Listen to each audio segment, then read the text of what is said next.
Good Wednesday morning. And wow, geez, the kid and dad got an early start this morning. They've already been gone and back. Hey, welcome to Ice Age TV, the internal combustion engine Age TV YouTube channel. Other things in our lives, and got a little different look here today. It didn't my Harley hat, it's my Bronco hat. I just figured to change it up and look at this Ford Bronco. It's so interesting how the Ford Bronco Raptor, the front grille on the regular Broncos, that would say Bronco. For some reason, Ford wanted to follow the Ford F-150 Raptor theme, and they made the front grille Ford. Kind of wish they would have left it Bronco, personally. I think that would have been, really, they should have made it Raptor or something. You know what I mean? Just trying to change it. But boy, wearing the hat today, love that Bronco Raptor. Just never knowing that they own that vehicle.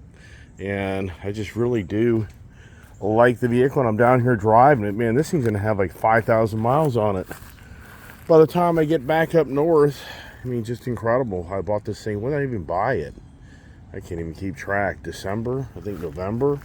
I think November's when I bought it, if I remember right. But yeah, so hey, everybody out there is watching my YouTube. You never have talked about your brother's dog. How's your brother's dog doing? What's the health of your dog, of your brother's dog? And you're right, I kind of forget to bring that up.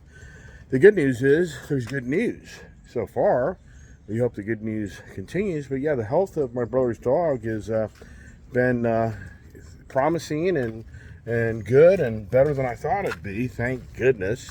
So my brother took the dog to his personal vet on Monday morning, and his veterinarian is much more. He's much more anti-drug. You know, that's something how in our today's society, it just seems like there's a division. There seems to be the people that want all the drugs, then there seems to be the people that don't want all the drugs. Have you noticed that? And I think it's a division. Oh, here we go. Where'd this guy get out, buddy? Come on, get back in, you little stinker. So, yeah, so how did we, boy, you know, beautiful day here in Florida. Since I live up north, I always say down here. I guess you live in South America and watching me, you'd say up there, right? But for me, I live up north. Yikes, those are potent. Anyways, so the weather here is decent, but the nice days we had, like yesterday in the boating adventure, if you watch that 3-part series, just figured I'd share, you know, not everybody has a boat in life, and not everybody lives here in Florida, so I just kind of try to share things when I travel around for others to see, that you kind of feel like, wow, I kind of felt like I was there. That's kind of the whole point. Boy, they changed up their schedule for the first year, I guess, because you used to hear these guys roll up like 7 in the morning, which was, you know, it's okay, but you heard them. You were definitely awake from that noise, if you know what I mean. So now what's going on? My watch is telling me, oh good, I'm saying keep it going after I did my swimming yesterday in the pool over there. I just love that. Yeah, your health. The health of, so I thought to myself this morning, you know, a good conversation here would be the health of us here at the garage. See, they're usually not here.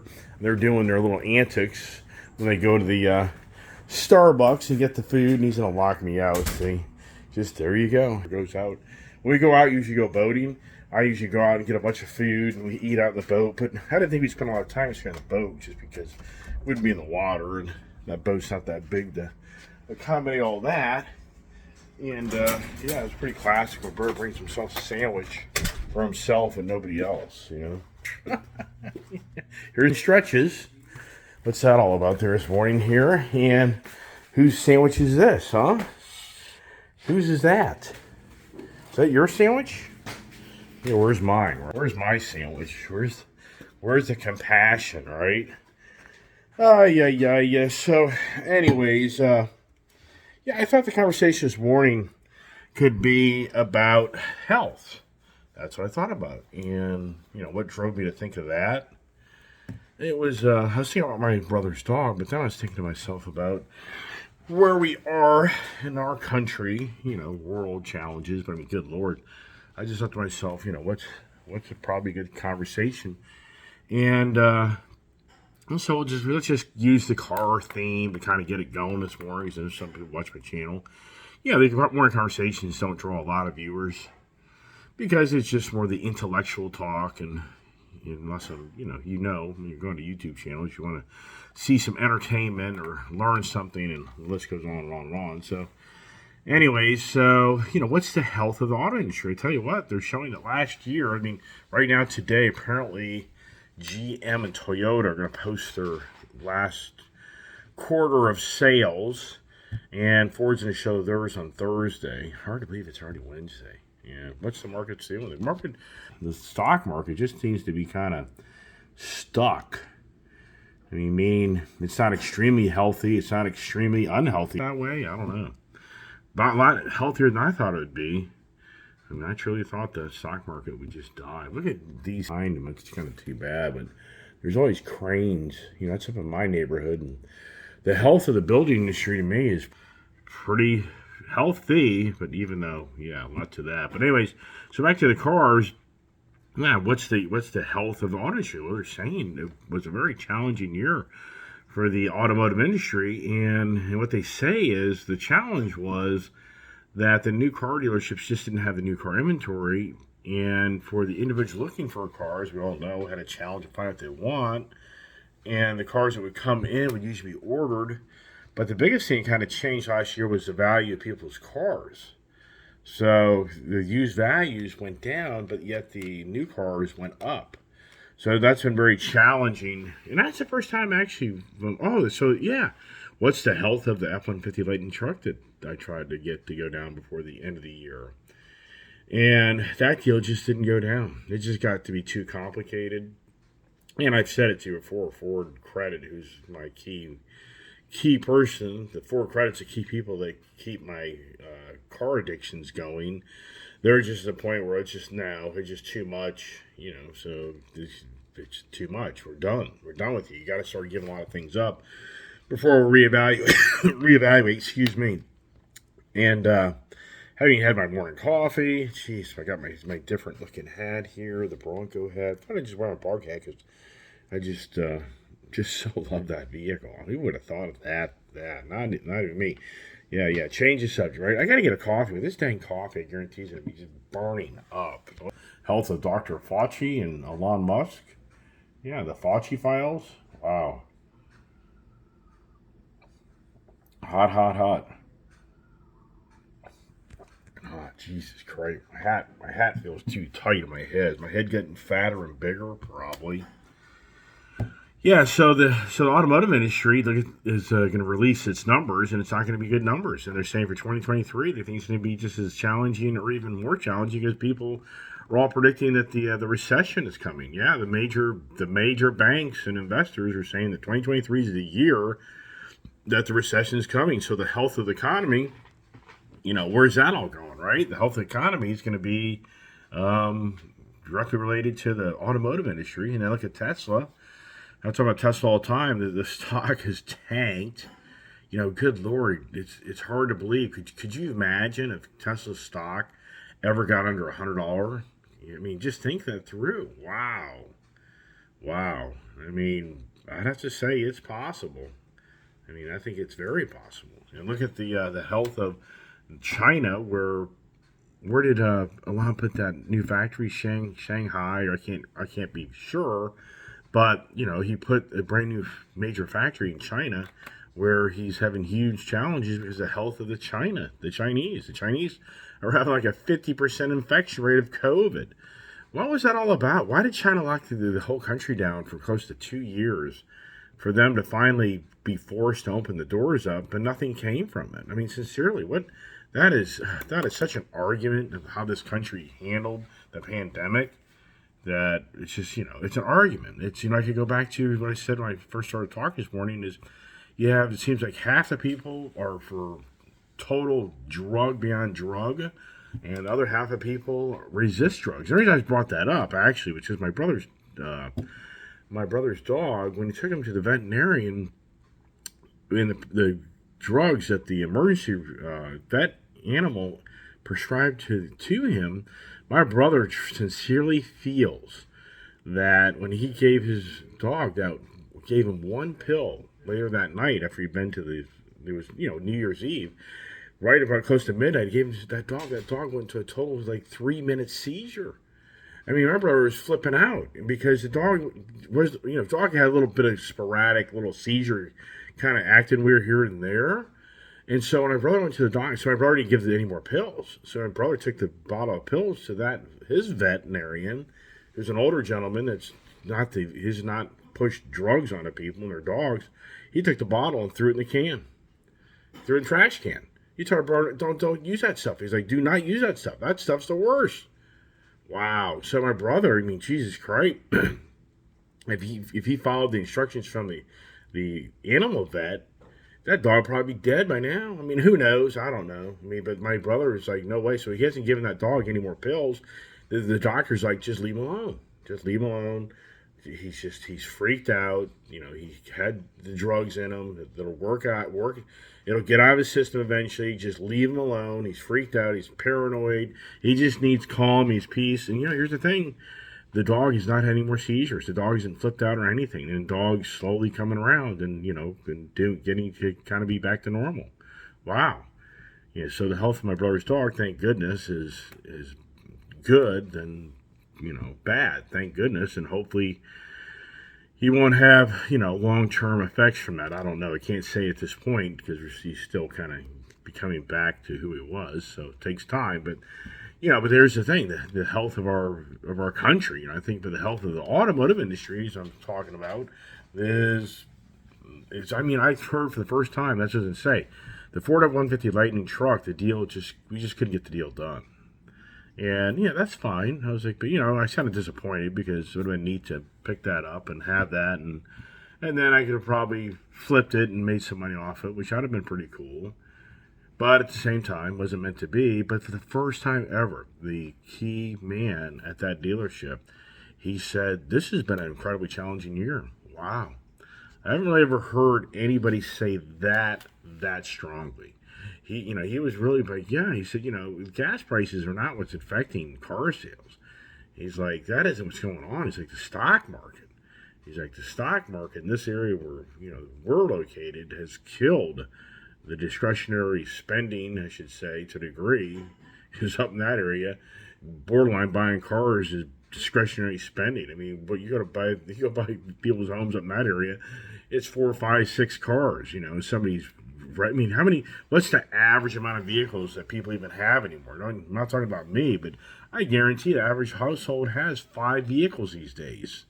I don't know. I don't know that number. But anyway, so I was very surprised to hear that it was kind of that challenge in a year last year. And I got to give the automotive dealerships credit for how they handled the situation because they weren't giving away cars. I mean, there was not the huge discounts on vehicles.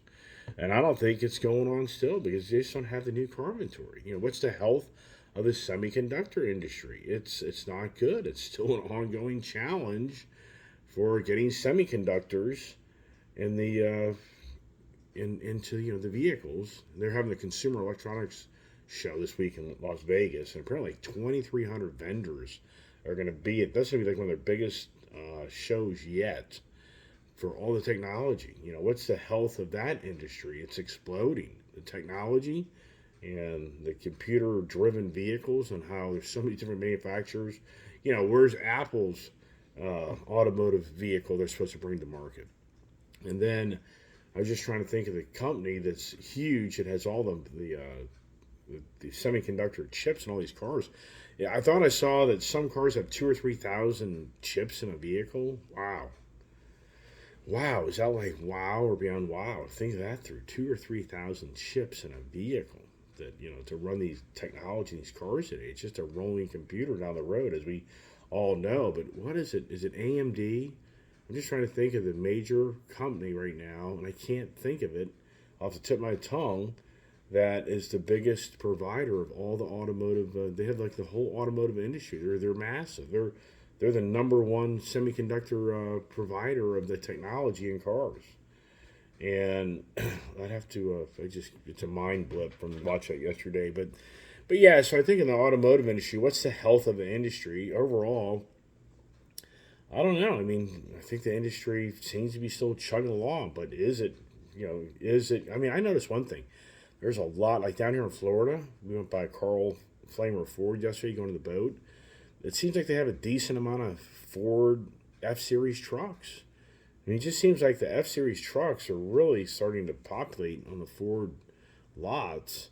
And as we know, there was video of the Louisville, Kentucky area and the speedway or whatever over there in Kentucky of just thousands of F Series trucks sitting outside waiting for chips. So I'm just assuming that they built so many of those things have finally gotten chips and they're just shipping those things by the truckloads to the dealers now. That would be my assumption.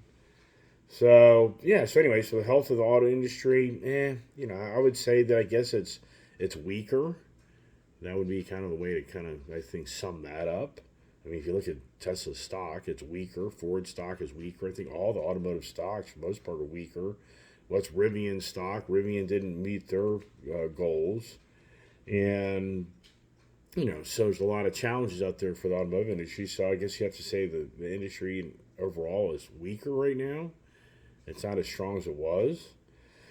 So then you kind of go to think to myself, you go to the human side, and so here apparently in January, I think 11th, could be 9th, I think it's January 11th, the medical emergency bill expires, and for everybody that is on Medicaid and the CHIP, the Children Health Insurance Program, that expires for the underprivileged, meaning the people who don't qualify for those due to their incomes and other situations. So they're saying right now that 15 million people are going to lose health care on January 11th. But at the same time, they say they'll probably be extended because there has to be like a 60-day notice for them to take the COVID emergency related. It's all related to the COVID.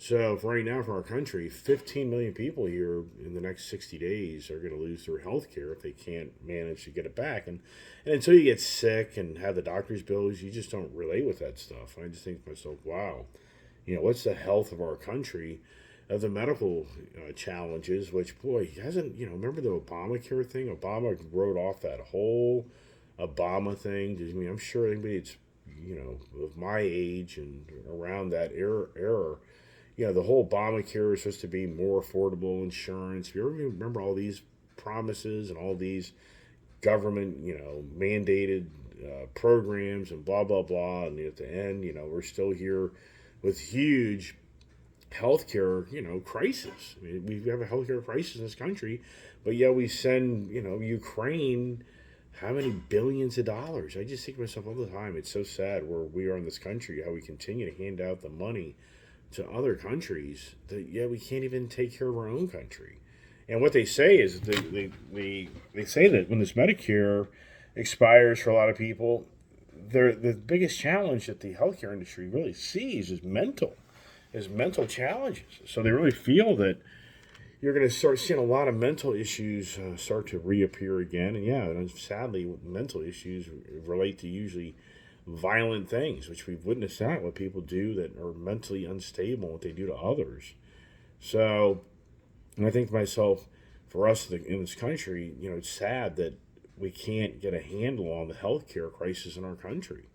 The drug-related, the fentanyl, the health of the drug industry. Yeah. I mean, and it just seems to be silent in the political agenda and even media end. I don't know.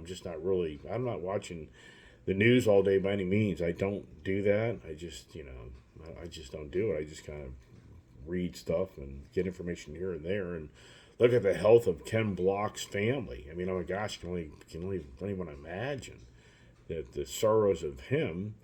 And then look at the Bills player. But I think it's incredible how the personalities of our world and unique people, or I should say people that play sports, get so much attention, but yet there's people that have been, have serious problems and challenges, and they just don't get a lot of, they're not known. I mean, apparently the Bills player, they've already rounded up like $5 million for that free safety that had that cardiac arrest event. And then for Ken Block, I just can only imagine everything's on hold in that world, which is it's just what drove Ken Block to just keep pushing and pushing. When do you say stop? Remember I was talking about that yesterday. Stop. When do you stop? And so So you look at the health industry of our country, and then they're even talking about how now in many states, I think it's Maryland and I can't Mississippi. I don't know. It's like two states that just now legalized cannabis dispensaries. That's a whole nother debate and how the cannabis is being handled. And in New York State, they've got arguments on who gets the cannabis, who doesn't, who gets to sell it, who's the distributors of it, and blah blah blah. And so there's a whole other, what's the health of the cannabis industry, which a few years ago there were stocks you could buy, and a lot of people I think thought they were going to get rich as all get out off those cannabis stocks, and whatever kind of played out in that. And I don't know, in all sincereness, I'm telling you right now that I kind of looked at that for a while, but I really haven't followed. I guess somebody may know. Did anybody make a bunch of money off of cannabis stocks? Because so many businesses were ramping up the potential to be the distributors in their state and have exclusive rights to selling it and all that other stuff. I mean, was that a yeah? So so yeah, the health of the dog started the health conversation, and for me, I just got to thinking to myself of what's the mental health of our what's the health of our country. I mean, right now, what's the and the health thing goes in so many aspects. I mean, what's the health of your vehicle? Don't they have a diagnosis of your vehicle, and is your vehicle check out healthy? Meaning it gets all the check marks off of it being a safe, reliable vehicle. And then for what I read years and years ago that the health of small business owners usually isn't that good. Yes, it's a known fact that I read this many, many years ago when I kind of started getting going. And I kind of, pretty much for the most part, till COVID came in, I had an annual physical. And it's a true story that so many small business owners do not take care of themselves. They don't, if you work for a corporation, you're pretty much, if you're kind of a well-to-do person in that organization, you're forced for an annual, health check, your annual physical, because you have such a value to the organization to be in good health to run the organization. So, but in small business, most small business owners don't usually have very good health insurance, and or if they do, they don't use it and they don't go for an annual physical. That's a big problem. I mean, for small business owners, I read this years ago. Small business owners will sacrifice everything they have. A good small business owner will usually sacrifice everything they have to keep people. They'll take pay cuts and not make a lot of money. And trust me, I know there's a lot of business owners that'll suck everything dry and enrich themselves to the max. But there's a lot of business owners that will barely take a paycheck just to have a business and have the leisure of the business they have and employ others. And that's a big challenge that goes on in small business. Yeah, small business, it's, like anything, nothing's simple, if you know what I mean. But what's the health of your business? I mean, how's your business doing? Did your business, through all the challenges, is it a healthy business? Are you healthier? I mean, did last year treat you better or worse? I mean, what's the health of your finances? Are you now healthier this year than you were last year?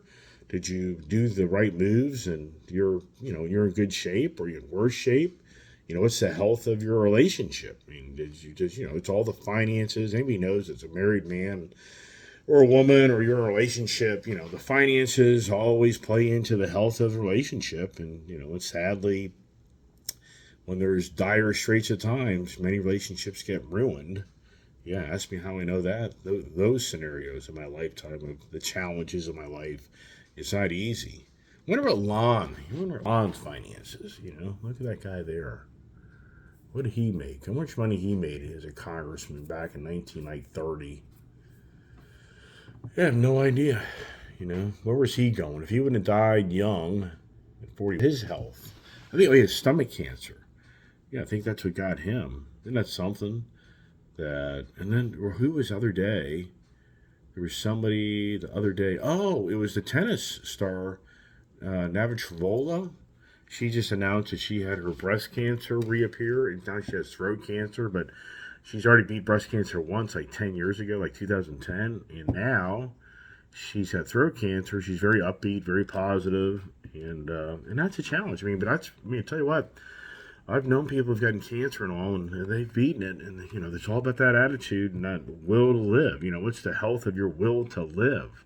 And that's what I think to myself, my brother's next door neighbor, what's the health of that place? Up here we are.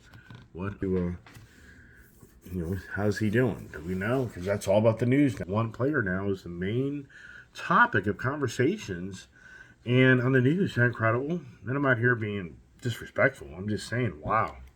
How we get, what is the media? If there's something radical happen on the other end, you just know that kind of gets kicked to the curb. Yeah.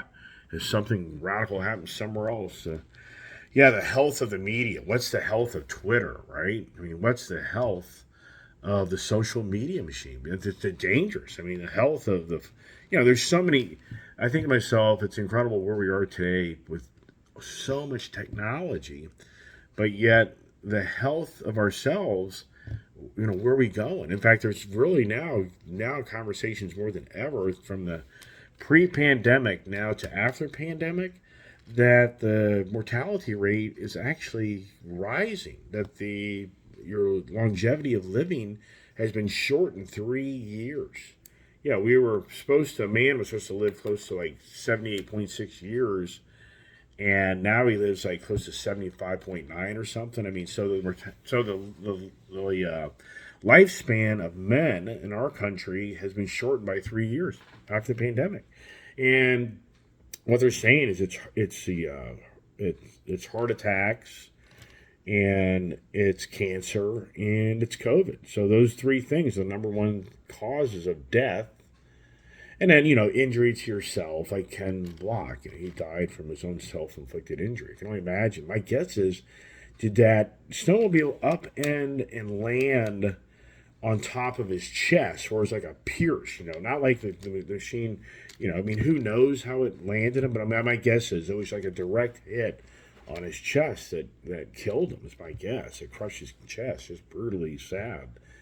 And not making light of that, or, I'm not trying to make anything light of that conversation, but the point is, they're saying now the health of this country is actually going down. Wow.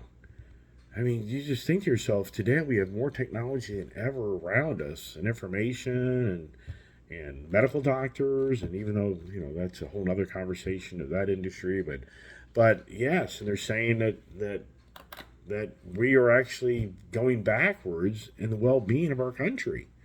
And what's driving that? And they're saying actually it's the younger generation.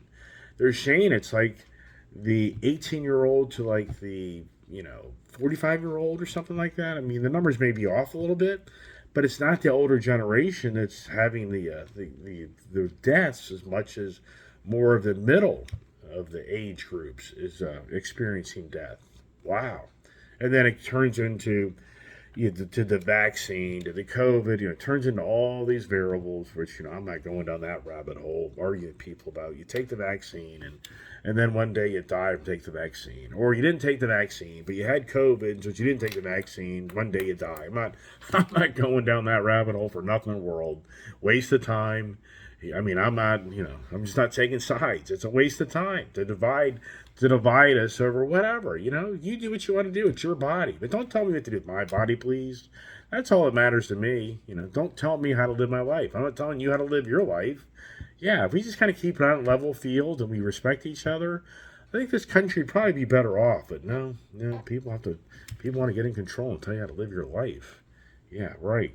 How does that all play out? How's your well-being after that conversation? Yeah, how does that conversation go when you're arguing with somebody of what you can do and what you can't do? Yeah, what's your health? What's your level of health at that, right? Yeah, so just thought I'd share another idea of, the health, the health of so many things. What's the health of your cell phone? Anybody has a cell phone that over years starts to deteriorate and you can't use it like you used to. It just starts to seem to not function as, what's the life of a semiconductor? What's the life of these? Doesn't it just seem like some things that they're exponential? Like I used to have HP computers all the time, and it just seemed like it was like a 5-year run on those things at best, and they just went kaput. I mean, I'm not lying. And I got so sick of that. Eventually, I went to the Mac product, the Apple product.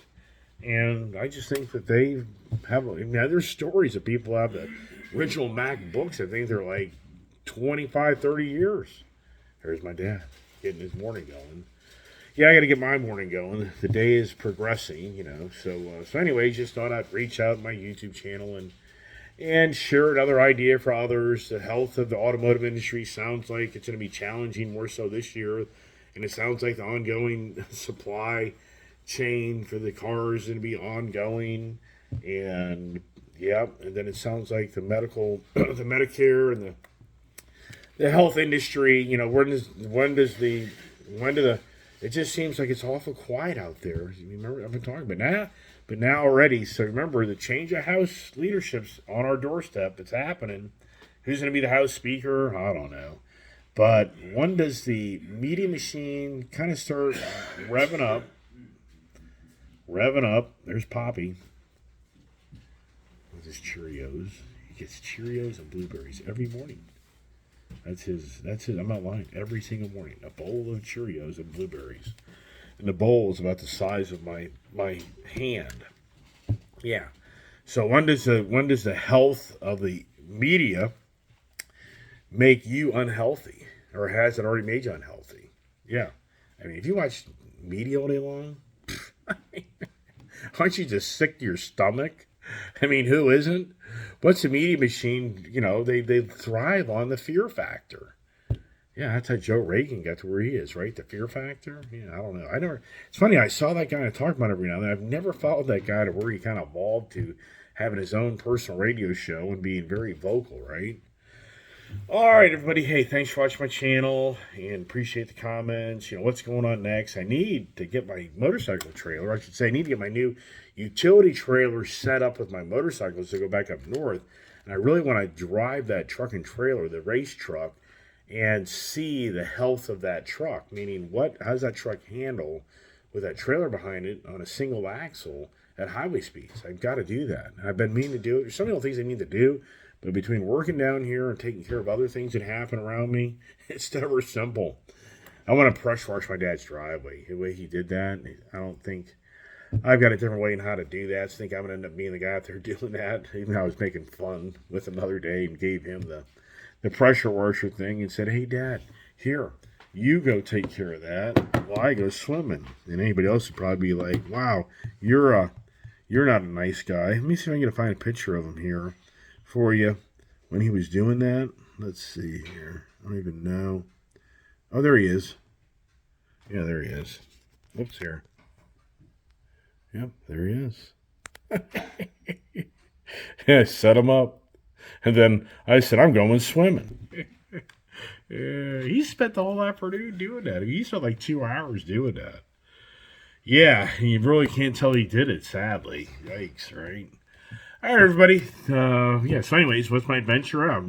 I got to do a tow review with the motorcycles loaded up on a little new utility trailer I bought. How about that idea, right? Well, let me take care of work, and it's supposed to rain here today, and blah, blah, blah. And let me get to it and get the day going, and stay tuned for more adventures and ideas, and stay safe, stay tuned.